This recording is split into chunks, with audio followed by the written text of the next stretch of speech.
Welcome, ladies and gentlemen. Let's get started. Straight from New York, yo, this handsome man, yo. Now, tuned in to Aljo, the funk master. Watch your grill, you'll get knocked out cold fast. And talking shit, now we talking facts. Whether mount or off the back, you in trouble, came to burst your bubble. I don't shelter punches, they find home on your mind about a double. This the weekly scraps. You don't need a map, GPS, I'm right here to lead it. That's right. The world doesn't know it needs, but I grow the seeds, planted fuck a name and the fame. Only legacy remains. Remember the name, Aljamain Sterling. It ain't safe, Motherfuckers. I love doing that. I'm in a great freaking mood, as you guys can see. Welcome back to the Weekly Scraps. Huge weekend, lots of great fights, and of course for the team, Long Island, Chris Weidman, Long Island's very own, the All-American, is back.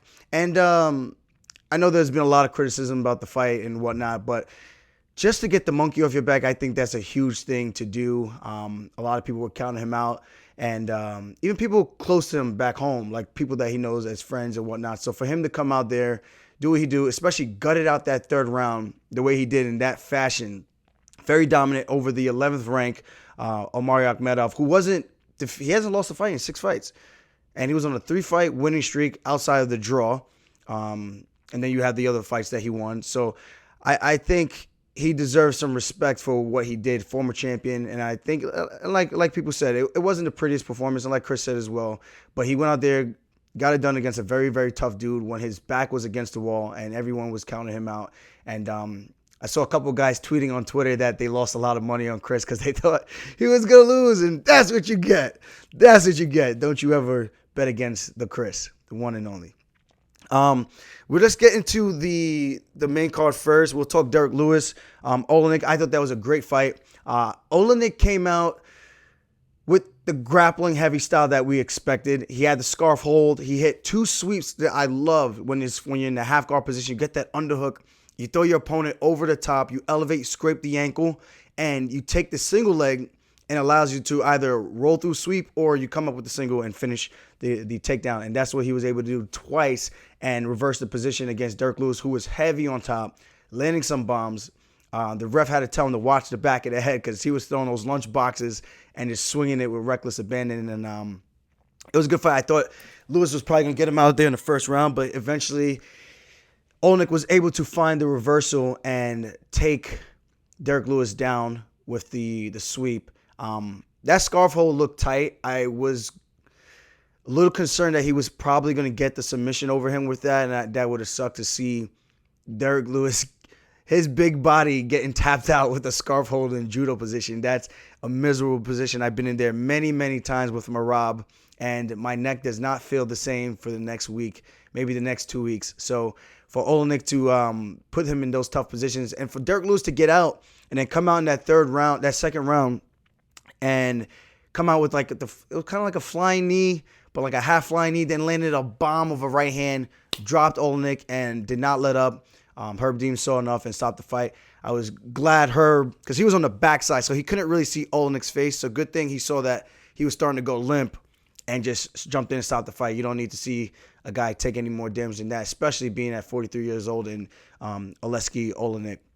A great fight for the main event. Derek Lewis now looking to possibly take on Curtis Blaydes. I saw these guys chatting at each other a bit, and I love it. I love when there's some backstory. It gives us more to clamor to for the fight. It kind of builds up that anticipation.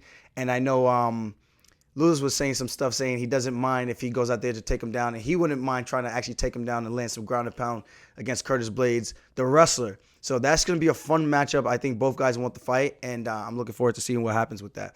Syria, I did not ask you anything. Who else we got? Chris. Now, we'll break down the Chris Weidman fight.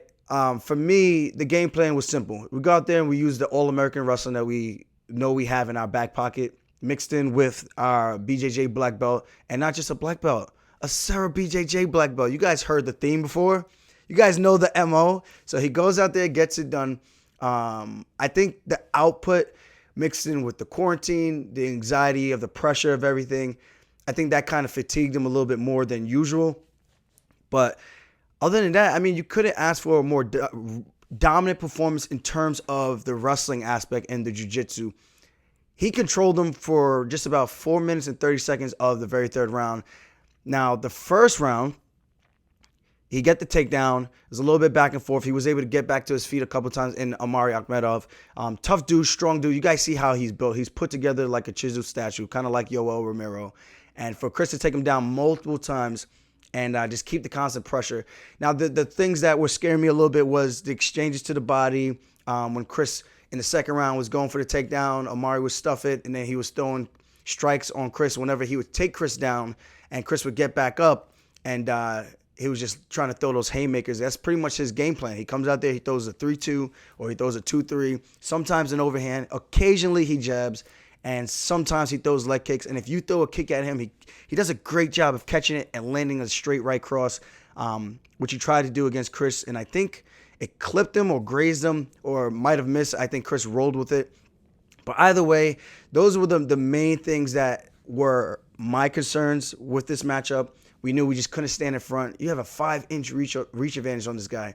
This guy shouldn't even get close. There was times where Chris was pulling out and measuring, and Amari was in a stance, and it just looked like if he were to throw a punch, Chris could have slipped it and just ripped and countered. Because if you trap the lead hand, and this is when Chris was going southpaw sometimes, southpaw against the orthodox fighter. So he's trapping the lead hand with his right and Amari's left hand. So if Amari goes to try to throw a hook or a cross with his right, now he misses, Chris slips, he's got the wide opening advantage to clip him. It kind of reminds me of the Conor McGregor whenever he's fighting those opposite stances. He taps, he controls. When guys overextend, he hits a nice step back and hits that pull counter cross and normally drops guys or clips them and puts them on wobbly legs. So I think when we go back and break down the tape, we're going to see a lot of things that we could have done better. And again, man, with the quarantine, not everyone having all the right training partners that they want. You got to do what you can. Chris is older now. He's 36. He's had a ton of injuries, a couple of neck surgeries at this point. So people are trying to compare him from the Chris Weidman of 6 years ago. That's a different person. And that's just being the honest truth. We get older, we slow down, and that's just what happens to us. Father Time is undefeated, and we got to just try to make sure we can show up to the cage, show up to the octagon, and do our best with what we are able to put together in our training camp. And sometimes health is wealth, so when you go out there and you just feel good, that's better than going through a crazy grinding training camp when all you did was get bumped and bruises left and right, and just to get to the fight, you're aching in pain just to even make that walk. So I think a lot of people have to understand where the game plan was coming from and the performance. And at the end of the day, for me, man, to take out the guy who's ranked 11th, that's a huge win. And I think it puts him right back in the mix. Now, I don't know where he's going to want to go from here in terms of if he wants to look for another upper echelon fight with the guys in the top 5 again, big name. The UFC is notorious for doing that. Or if he wants to take another fight with a guy who's ranked like right outside the top 5 or in that top 15, get a payday, competitive opponent, and get a little bit more of that swagger back, and we'll see where he's at. But it all comes down to ultimately what Weidman wants to do. So whatever he wants, we're going to be supportive of it.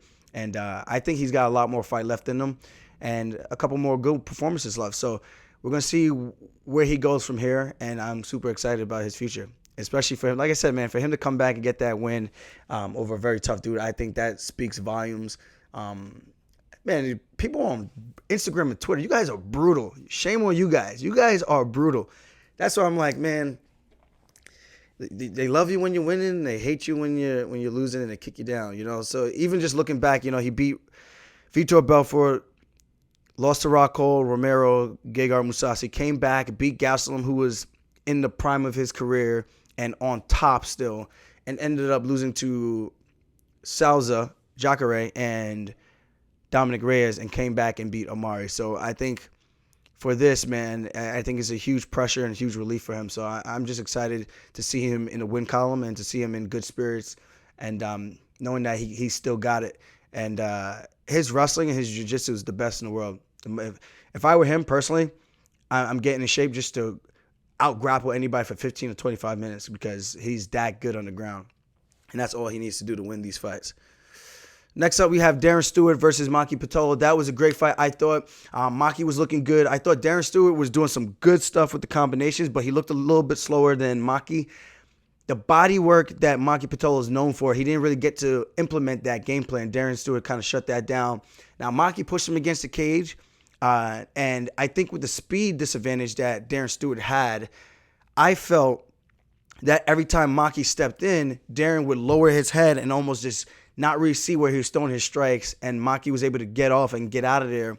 Now, he did land a couple of good solid strikes against Pitolo, but ultimately Pitolo pushed him against the cage. He went for a takedown, which I don't really know him for doing. He's predominantly a striker from what I know. He takes him down. Darren Stewart latches on a ninja choke pretty much, and he hits the high elbow guillotine, and he pushes the fist all the way into the neck, into the carotid, and pretty much almost put Maki to sleep. So he was tapping pretty quickly with that one. That is a good win for Stewart, I think. Maki Pitolo, man, he's got a lot of hype behind him, I think, especially because his body work, his striking is so good. And for Stewart, who's coming off of a loss, unanimous decision over Fabrinsky or whoever the hell that is. He was in the UFC, got cut, fought the Cage Warriors. Now, he got cut after he fought Deron Winn, which makes no sense to me. He was on a 2-fight win streak.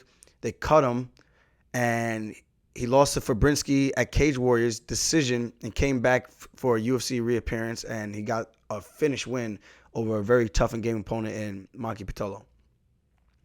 The next fight, this was the only one that kind of not bothered me, but wasn't the most entertaining. It was just kind of like, I didn't expect this type of game plan with Yana Kutskaya versus Stoliarenko. I don't even know how to say this woman's name, but she is very, very good on the ground. She had about 4 or 5 armbar finishes in a row in like the first round. This girl, Julia or whatever, Julija.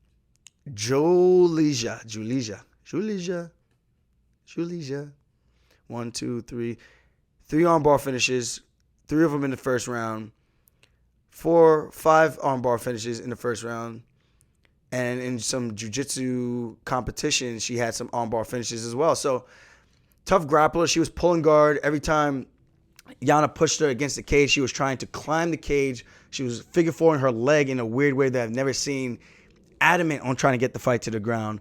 And Kutskaya just was content to keep her clinched against the cage, throwing some short knees and a couple of elbows here and there. But for the most part, it was kind of just being pushed against the cage, and I wasn't really too fond of that style. And I know I used to implement that game plan a lot, but the goal would be to finish the fight. You know, I'm not saying she wasn't trying to finish the fight, but I think you have to kind of show signs that you're trying to do it, you know, either with the ground and pound, vicious ground and pound, or active grappling against the cage, or more knees to the body or elbows, that type of thing.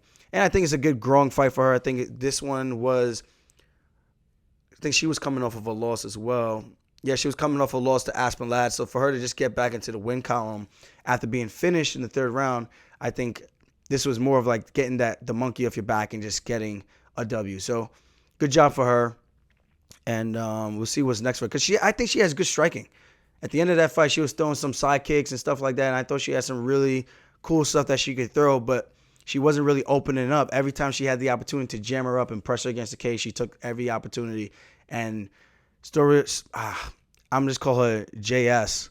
Or her best chance of getting the fight to the ground was to just pull guard. So I think she has to work on a couple of takedown offense, or even some sweeps from the ground to really get her jiu-jitsu going. She almost had one close armbar, very, very close, and somehow Yana was able to get out. Now, Beneil Dariush versus Scott Holtzman. This was a fun fight. First round, Beneil Dariush on a 5-fight win streak, killing the game right now at lightweight. Finish over Scott Holtzman, spinning back fist, overhand left over Jakar Klaus. Frank Camacho choked him out in the first round. Drew Dober, armbar finish in the second round. Unanimous decision over Thiago Moises. He lost to Alexander Hernandez by punches. He had a draw to Evan Dunham, and he lost to Edson Barbosa by that flying knee that was vicious. He stepped in with a jab, and then he tried a level change right after that. Barbosa just stepped back and timed it, caught him with a flush knee, and put him out. And ever since then, he lost to Alexander Hernandez, he just flipped the switch in his head or something. Kind of like that Drake song, I just flipped the switch. I'm not going to change my clothes into my girlfriend's outfit, so I'm not doing that. But he gets the finish, man. 4 finishes in a row. Armbar, rear naked choke, overhand left, spinning back fist. Scott Holtzman was doing good, even though I don't think Holtzman is like particularly great in one particular area, but he is a tough dude. He comes to win, and he bangs, man. He puts on. He's not like the greatest BJJ guy. He's not like the greatest wrestling. He's an all around well-rounded fighter, and I think he's a game opponent. He was coming off of 2 wins over Jim Miller and Dong Hong Ma, doctor stoppage in round 2, and ran into a tough guy who just seems to have a career resurgence and in a stacked lightweight division. And for him to get the finishes the way he's doing it in style, not just like grinding out some wins. He's out there putting these guys away. And I think next for Beneil has got to be a top 10 opponent, for him, giving him an opportunity to reassert himself in the upper echelon of that division. And man, that division, man, is a shark tank. 155 is probably one of the toughest divisions right now, outside of bantamweights, but I'm a little biased. No, but even outside the top 15, man, they got guys who could be interchangeably coming in and out of that top 15 because they are that deep. I think because of the average human body size with 155 and 170, I think they should be doing top 20 as opposed to top 15 because they just have a lot more depth to work with. So I think that would give us a clearer vision of who's on the cusp of really pushing through that next level of competition. I mean, you got guys like Sharyukin, you got Beneil Dariush, you got Iaquinta, you got Jim Miller, who's still right there. You got Holtzman, who's on a 2-fight win streak. You got a lot of good guys. Khabib, Justin Gaethje, Tony Ferguson. That list just goes on. Dan Hooker, Dustin Poirier, and who's the other one? Paul Felder. There's a lot of good guys. Kevin Lee. That is a deep, deep division. Guys who fought for the belt or were 1 fight away from title contention. So it is a fun division to be a part of. And if you're in that top 10 and you're in there for a couple years, top 5, you know you are one of the best guys in the world for a reason, and you've taken out a killer's row of competition. And even Islam Makhachev, how did I forget that guy? Next fight, Tim Means, he had a great fight with Staropoli. He gutted that one out. Decision. I forget the scorecards on that one, but that was a fun fight. Kevin Holland, Joaquin Buckley. This fight was fun for me.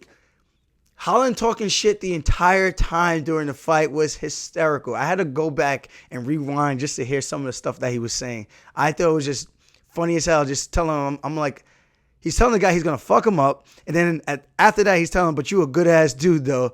And I'm like, damn. And then he's like, I thought you wanted to talk. Telling his opponent, yeah, I thought you wanted to talk in the cage. Like pretty much you said all that other stuff. Now we're here now. Let's talk about it. And I thought that was just hilarious, man. He's just a fun guy to have in the octagon. I think he's won 4 out of his last 5, if I'm not mistaken. No, wrong.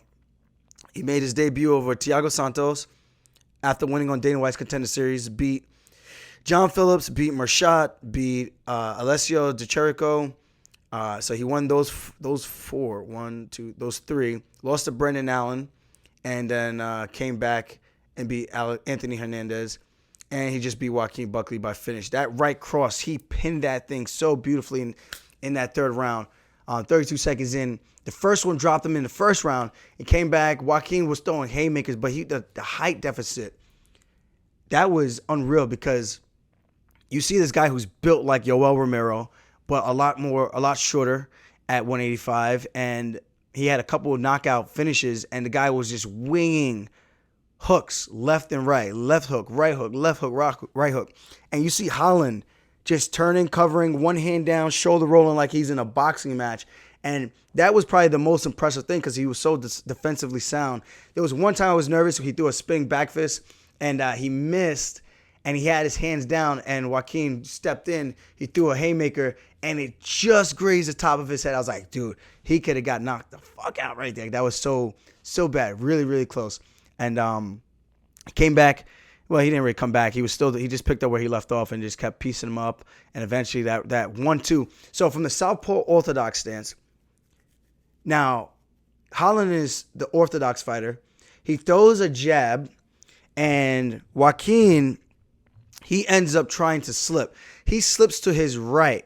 So as he slips to his right, Holland doesn't even commit to the jab. He throws like a feint jab. As he gets him to bite on the jab, he comes back with a picture-perfect right cross that has his head turned and catches him on the side of the chin, knocks his mouthpiece out, and that was pretty much all she wrote, man. Holland's looking good right now. I think he's a true contender.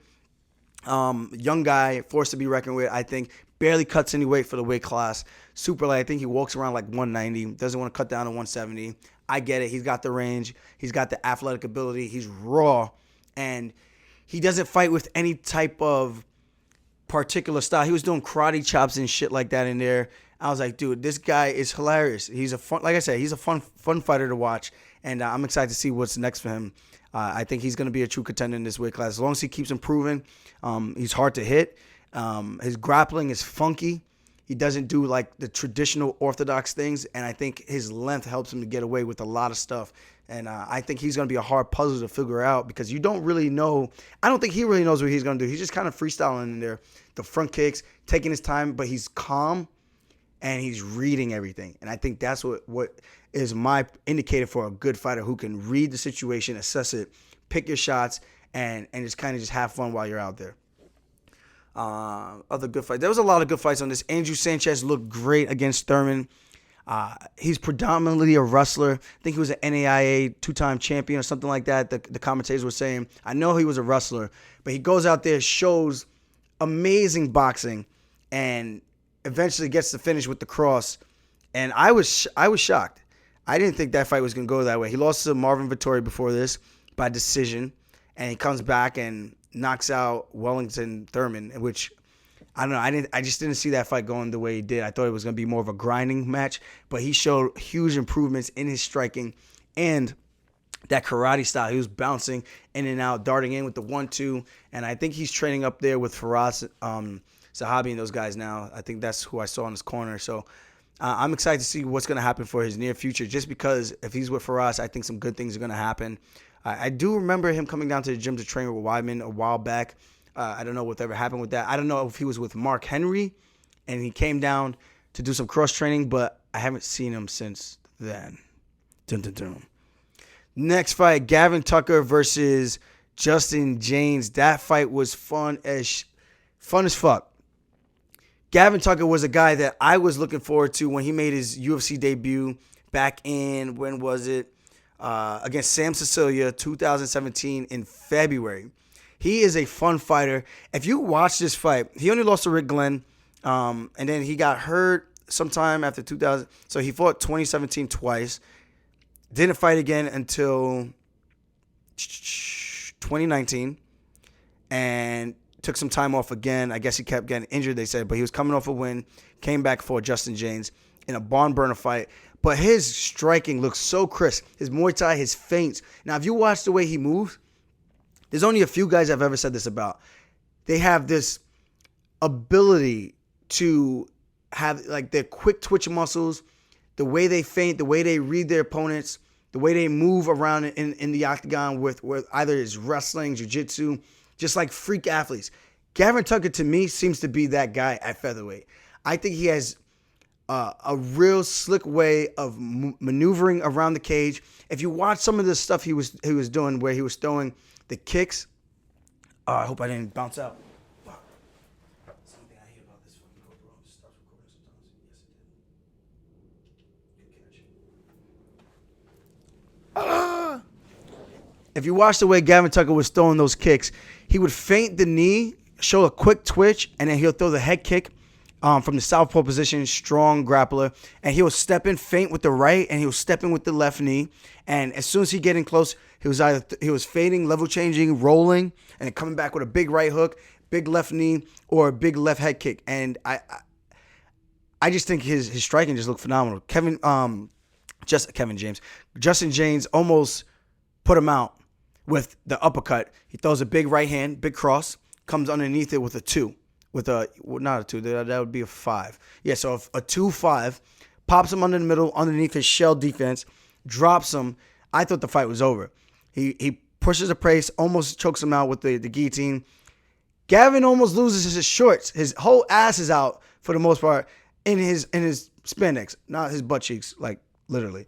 But his whole butt is out. His shorts are pretty much handcuffing him, so he can't really move. Somehow he gets out of the guillotine, and he ends up on top and almost finishes the fight with the rear naked choke. I'm just like, dude, that is insane. For him to go from that to that is pretty impressive. But watch the way he's moving and watch the way he's throwing those combinations. He's just smooth, very efficient with his striking, his energy.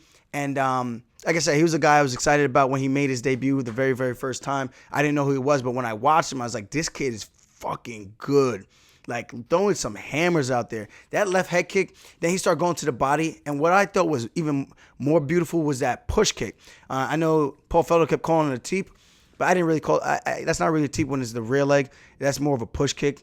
I guess it was more so the way he was throwing it. It was very traditional Muay Thai. And you hear the coaches in the corner, "Uwe, uwe."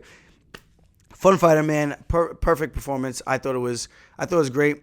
Very dominant. Outside of him getting dropped and almost finished, he came back, weathered the storm, some adversity on his way back. And I think for him to go out there and get the finish in the third round, really putting the paces on Justin Jaynes. And he beat him up pretty good within that second and third round. And from there, you could see him starting to wilt a little bit.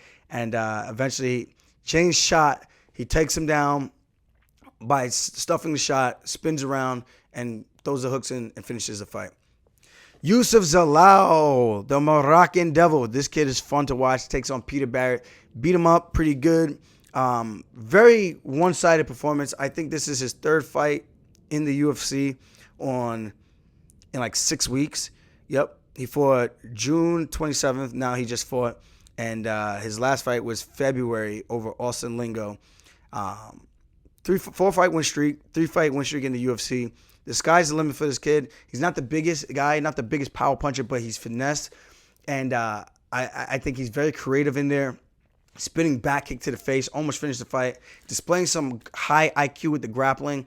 Almost finished the rear naked choke, but a couple things he missed a little bit with putting the fist, the palm behind the head and really compressing the chest of your opponent and opening his chest to extend your hips into your opponent and the head. So you're pushing the head with your chest, and that's pressing it into your forearms as you squeeze forward and you pull back to get that extra compression.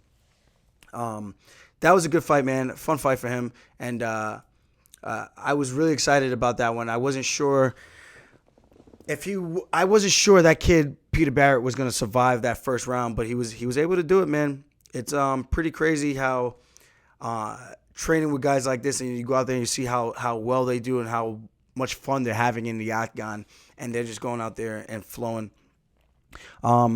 Real quick before I forget, if you are enjoying this video, of course, destroy the like button. Ding, ding, ding, ding, ding, ding, ding, ding, ding. And this podcast is brought to you guys by DraftKings. Download the DraftKings app now and use promo code FUNKMASTER to get a free shot at $1 million in total prizes for this weekend's UFC 252's contest. That's promo code FUNKMASTER to get a free shot at $1 million with your first deposit. Only at DraftKings. The minimum $5 deposit is required.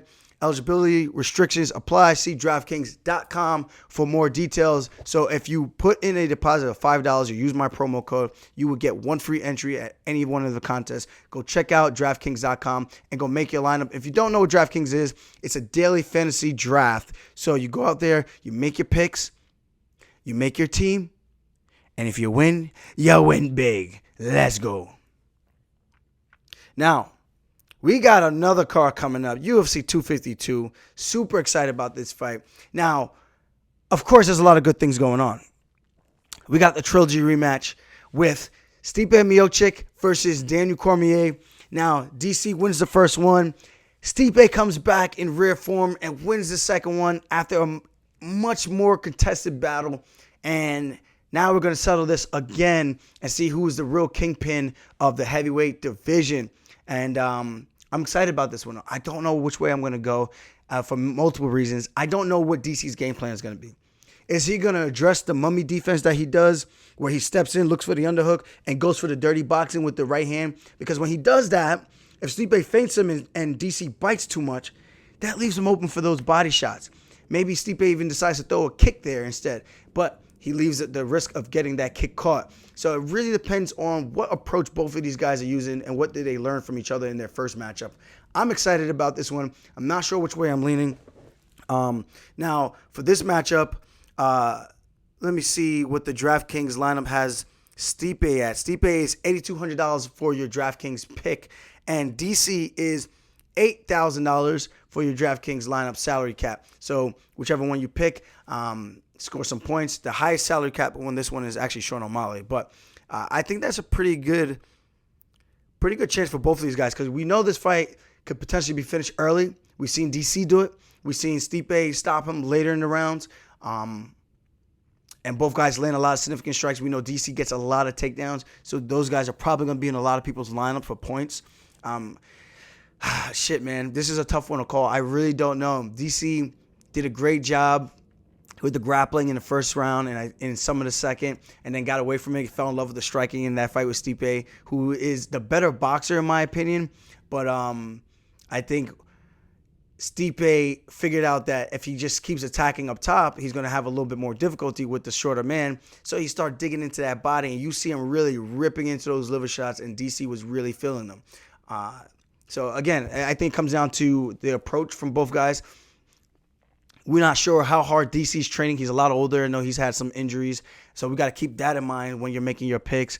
And also with Stipe, we know he had that significant eye injury from his last fight with Daniel Cormier. So I'm not exactly sure how much he's recovered. I know he's ready to fight.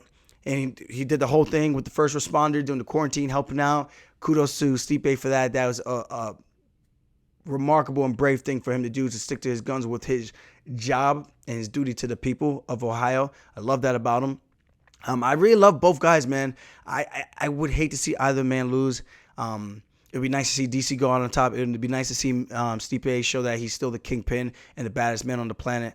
I don't know. Father Time is undefeated, and both these guys, it's not like both guys are the youngest. I'm not sure how much younger Stipe is, 37.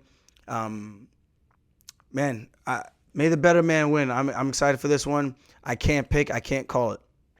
Co-main event, we have Sean O'Malley versus Marlon Vera. Sean O'Malley, like I said, the highest on the DraftKings card, coming in at 9,200, taking on Marlon Vera, who used to be ranked, not ranked anymore in the division, who's 7,000, which I'm surprised because he does get finishes whenever he does finish a fight. And I can see him, if he can get this fight to the ground, I think he puts O'Malley away. 1,000%. But can he get O'Malley to the ground with O'Malley's movement, his footwork, and it's a smaller cage? I'm not sure for UFC 252 if they're going to go with the bigger cage. I would hope that they stick with the smaller cage. If they do, that makes things interesting at heavyweight. That makes things interesting at this weight class for O'Malley, who uses a lot of footwork, and a guy like Vera, who needs to close the distance and isn't the best striker, but he's a great kicker. I think if Vera could get back to his kicking and get back to that dirty boxing that he did against Andre Ewald, this could be a very difficult fight. For anyone to think that Marlon Vera is a pushover fight and a gimme fight for Sean O'Malley is delusional.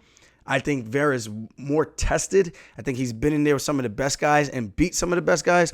If you look at the resume, lost a Song Yadong decision, but a lot of people thought he won or that fight was a draw at worst. Andre Ewald finished him ground and pound, but beat him up on the feet in the third round.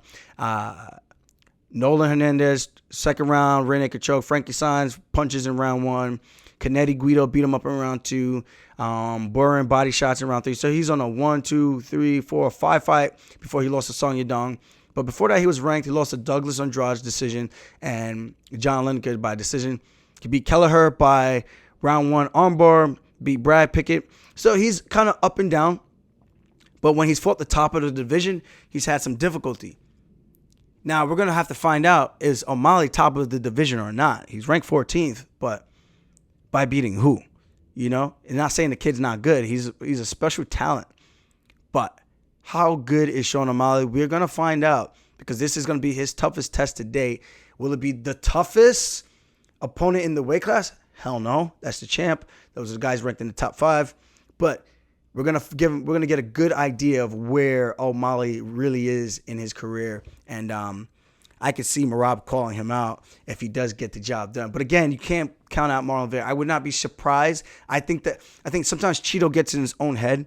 I think he was a little hesitant in that fight with Song Yadong, and I think that ultimately cost him the fight. I think the same thing when he fought John Lineker. That cost him the fight, Douglas Andrade. So I think if he goes out there with his head sharp, bulletproof, knowing that he's confident, got the skills to win, he just needs to get the fight to the ground one time. If he could do that, his grappling is that fucking good. If I fight Chito, I know the grappling on the ground is going to be a problem, and I'm going to have to play a game of more. Stall him out for a little bit, make him flustered to make him make the mistake for me so that I can get the power positions that I want. Because if I go too crazy, that could be a short night for me, or running into more trouble with the guy like Chito who has long limbs for the weight class. He's a tall dude. He's like 5'9", I think, and he has a pretty long reach as well. Junior Dos Santos versus Jair Rozenstruik. This is going to be a fun fight. Rozenstruik coming off of a loss to Francis Ngannou. Junior Dos Santos, 36 years old, coming off a 2-fight losing skid right now to Francis Ngannou and then Curtis Blaydes, both finishes. Before that, he was on a 3-fight win streak. Rozenstruik, how old is he? 32. This is a good fight for both guys to try to get back in the win column in a big way. Can they make the division not realize, but show the division that they're still a contender in this weight class? Rozenstruik comes in at 8,400 for his DraftKings salary, and JDS is at 7,800. I'm actually surprised. They think Dos Santos goes to the decision a lot or something, because that's a pretty good bang for your buck, because it seems like he gets finished or he finishes guys. Blagoy Ivanov, he went to decision. I can't see this fight going to decision. 3-round fight. We'll see. Next matchup, John Dodson versus Merab Dvalishvili. Let's go. This is a big one. I am so pumped about this for Merab. John Dodson ranked 12th in division. Merab ranked 15th. Finally getting his respect that is well-earned and deserved. He is a true grinder, true player in this division, and a true threat. He is the machine for a reason. He goes out there and he puts on a pace like no other. And I'm super excited to help him out and be a part of this training camp and his journey in the UFC. One hand washes the other. He's been helping me a ton. I've helped him a ton. And I think you've seen a lot of growth in between the two of us over our UFC careers. And I'm super excited for him to go out there and get it done once again over a tough guy with a big name. Kind of a one-trick pony. You know what you're going to get with John Dodson. You know what you're going to get with Merab, a ridiculous pace. John Dodson better have his running shoes ready, because Merab is coming. And he's coming for that ass. Let's see the betting odds for this. John Dodson, 7,500. And Merab, 8,700. So he's high on the DraftKings salary. Merab coming in at 8,700. And John Dodson coming in at, what did I just say he was? 7,500. Now, the one thing we talked about with this fight, Merab just can't run into Dodson's cross. That's his biggest weapon. It's no secret. He typically throws 2 straights or 3 straights, and he blitzes you in. He blitzes in when people step too close and get into his personal space, and then he just darts. Bop, bop, bop, bop. And he fires those short little midget arms, and he claps guys. And it works. He catches guys. People kind of disrespect him. He caught Nathaniel Wood. Came in a little bit too aggressive in that 3rd round. Nathaniel was doing a phenomenal job up until that point. And that fight could have maybe gone a little bit longer. But I don't know if anything would have changed for Wood in that fight. But you can see how people get over anxious and they start to chase Dodson. And that ends up being the situation that gets them all caught up, and they end up losing the fight because they get a little too overzealous. So hopefully this fight goes the right way. I believe it will. I think Morales pressure his pace. We worked on just taking your time and not going crazy, and I think that's going to be huge for Merab. So we're gonna cut this one short. We ran out of camera space. Goddamn GoPro. I didn't bring my big camera, so it is what it is.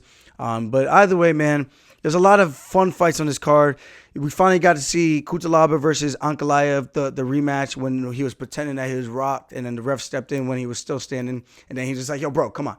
So excited for that one. We got Jim Miller versus Vince Purcell. That should be a fun fight. Two older guys. Vince Purcell, tough veteran.